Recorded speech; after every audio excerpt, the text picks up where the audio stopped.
You just gave it 40 years. Well, guess what? Sir, don't say something.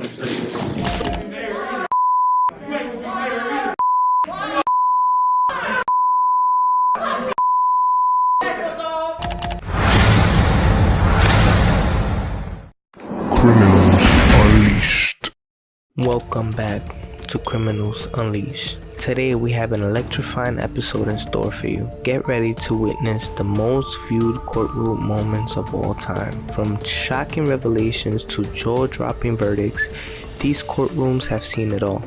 As you take a closer look at these highly publicized cases, we'll uncover the untold story behind most riveting courtroom sentencings that have captured the attentions of millions around the globe. Let's get right into it. This is Ricky Han.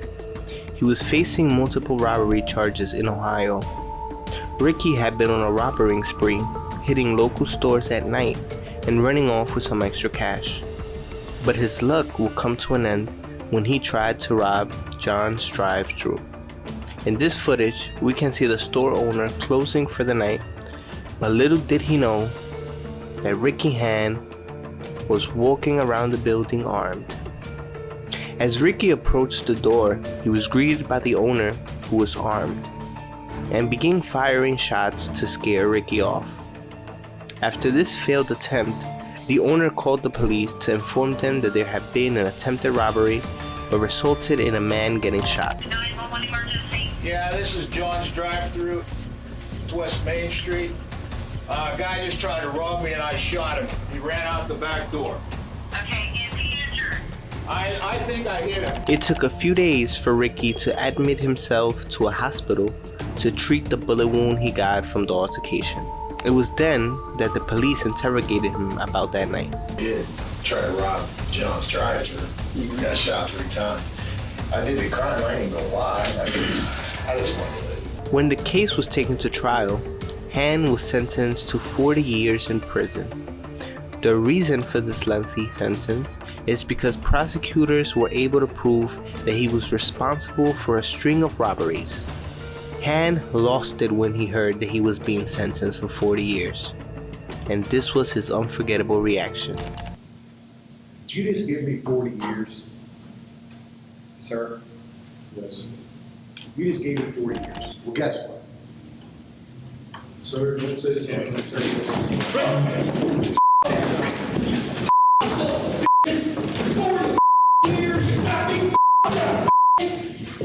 You can't play Jesus and God? What's wrong with you? That man! 40 is a death sentence, man! I just gave the people all that yeah, man! Man! Come on, man! He reached for urine and feces and tried to throw it at his attorney and everybody surrounding him in the courtroom. This outburst is memorable, but nothing like Michael Swanson from Twin Cities was on trial for the murder of 2 women in Iowa. He was 18 at the time of the murders and admitted to shooting 2 store workers during a November 2010 robbery spree. He was convicted of first-degree murder and first-degree robbery for the killings of Shayla Myers, and later pleaded guilty for the murder of Vicky Boldman.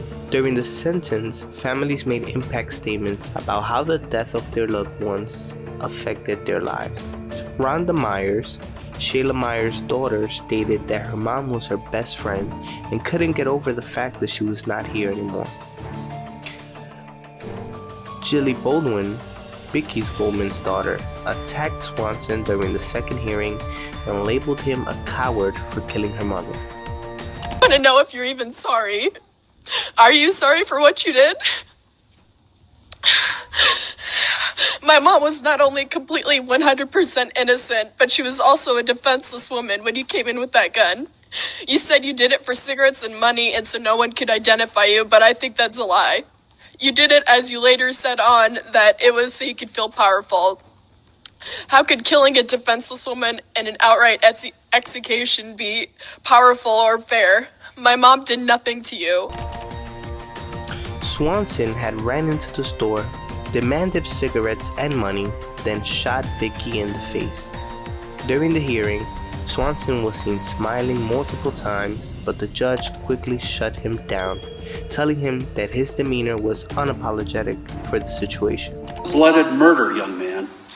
And your counsel wants us to believe that you lack the capacity, that you were insane. And I don't buy into that. You are dangerous. You are unpredictable.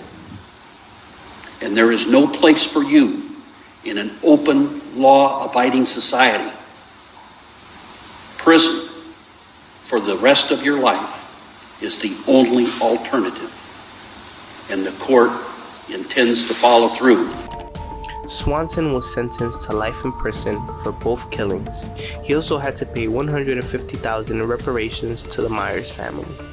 Even though there was talks about his mental stability, it still didn't affect the sentencing. When Swanson heard his sentence, he once again just smiled. Another inmate that acted with no remorse in court was Jeremy Christian. Jeremy was behind the fatal knife assault on a MAX train on May 26, 2017 in Portland, Oregon. During a hate-fueled assault, Christian stabbed 2 men to death and injured another. During the trial, more than a dozen of Christian's victims and victims' relatives spoke to the court. Michael Fletcher, who survived the attack, spoke on how his life has changed forever since the incident. Some of these changes include nightmares engaging the safety of those around him. Victims and their relatives stressed the importance of systematic reform and the abolishment of racism in the society. Christian was allowed to speak during his trial and appeared sad and tearful at times, but never took responsibility for his actions. Instead, he blamed Fletcher for the stabbing and denying targeting the 2 teenage girls with hate speech. My intention was not to murder or kill your family member. I'm glad that you can forgive me for the tragedy that happened on that day. I don't ask for forgiveness, but I'm glad that you found. Christian called his trial a farce and claimed he was wrongfully labeled a racist. He also stated that he was sorry for the death, but not for what he did.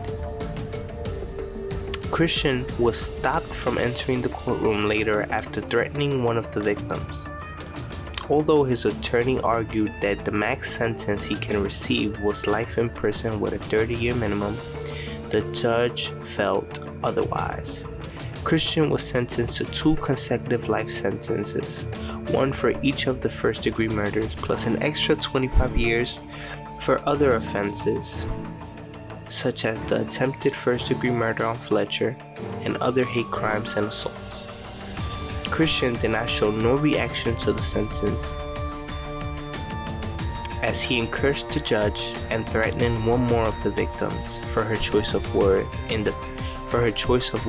in her victim impact statement. You are a waste of breath, and when you die and go to hell, I hope you rot. See you there. No, hey. Go back to Tennessee too. What do I tell you? Go back to Tennessee too. You can. We don't want you here. Bye. All your race baiting bullshit. Bye. You ain't gonna be mayor either. You ain't gonna be mayor either. Bye. George Floyd. Are you ready? George Floyd. Fuck you. This is Erica Mae Butts and Shanita Latrice Cunningham. The crimes that this duo committed are both disturbing and inhumane. Butts and Cunningham were responsible for the abuse and death of a beautiful 3-year-old baby girl named Serenity Richardson in South Carolina. Butts was Serenity's godmother and was in a romantic relationship with Mrs. Cunningham. At the time of the abuse in 2009, what was expected to be a safe space and an environment for the little Serenity ended up being her death sentence. Serenity encountered physical and emotional abuse and an extreme case of malnutrition. as described by prosecuting attorney Elizabeth Gordon. Butts and Cunningham repeatedly beat the 3-year-old child with belts and plastic hangers, leaving lacerations covering her entire body, leaving no parts of her body unscathed except for the sole of her feet. Sadly, the abuse did not end there. The couple proceeded in a last-week attempt to revive her as she drew her last breath.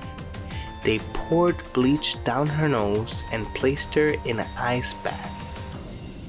The nation was outraged after following the news of what Bud's action had done. She was the child's godmother and failed to protect her.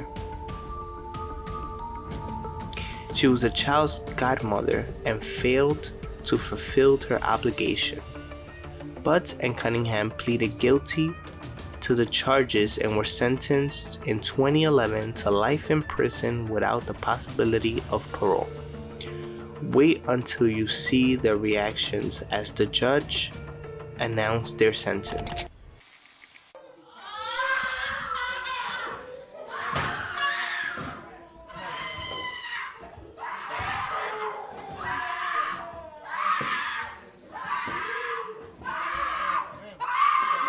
Butts and Cunningham fell to the floor screaming and panicking.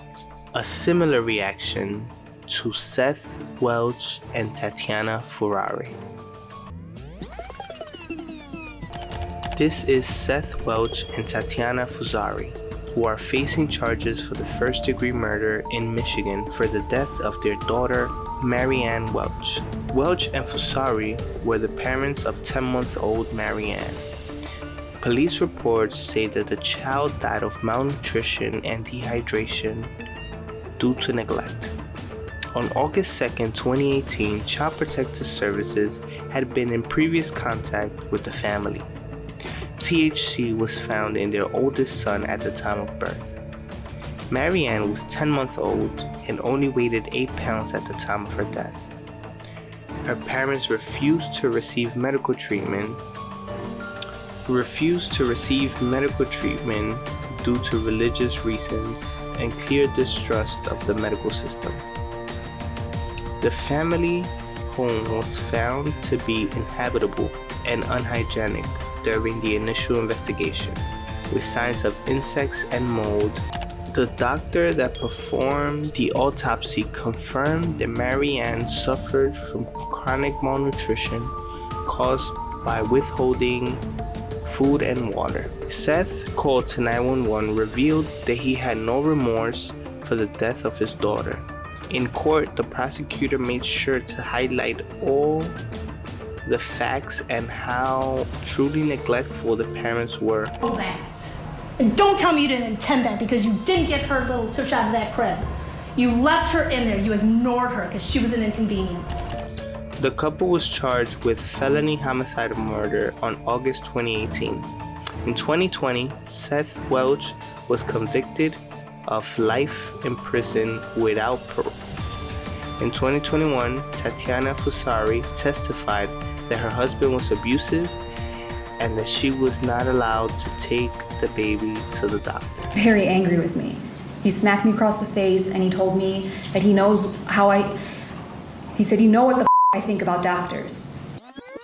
I told you Mary is fine. She's fine, now drop it. In November 2021, Fusari was sentenced to life without parole in addition to 15 to 30 years for first-degree child abuse.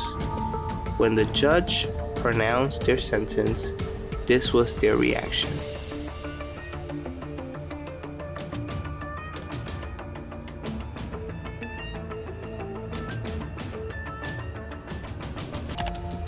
I want to thank you guys for watching this gruesome and impactful episode. Make sure you like, comment, and subscribe. And for more criminal content, make sure you tune in again with us. This is Criminals Unleashed. Thanks for watching.